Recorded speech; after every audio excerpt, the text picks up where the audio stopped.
গল্পের শুরুতে একটা কথা বলি। এই গল্পটা মূলত স্পেশালি তাদের জন্য যারা নিজেকে ছোট মনে করে। হলে চলো ভিডিওটা দেখে আসা যাক। একটা জঙ্গলে একটা সিংহ আর একটা ইঁদুর বাস করত।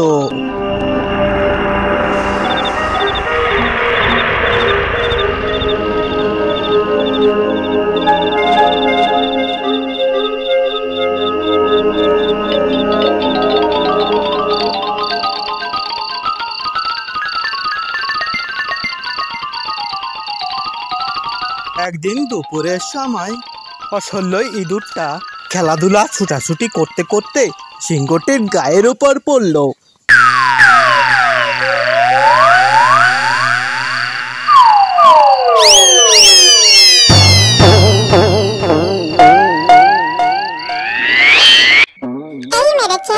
সিংহ রাজামশাই, ক্ষমা করে দাও, আমার বড় ভুল হয়ে গেছে, না করে দাও।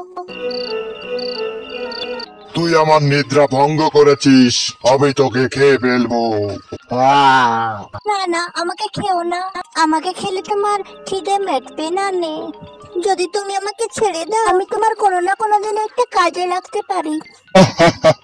তুই এত ছোট, তুই আবার আমার কি কাজে লাগবি? আচ্ছা যা।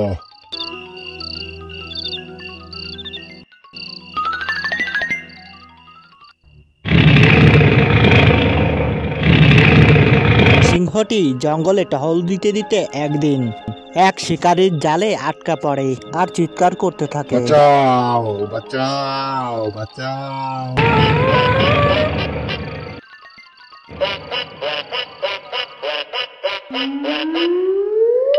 ইঁদুরটি সিংহর আর্তনাদ শুনে ছুটে আসে। ইঁদুর তার দাঁত দিয়ে জালটিকে কুটুর কুটুরে সব কেটে ফেলে সিংহটিকে মুক্ত করে দেয়।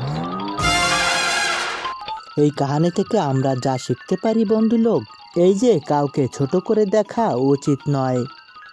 ছোট গাছটা মোড়ালো, আমার গল্পটাও ফোরালো। সাবস্ক্রাইব করে দিও।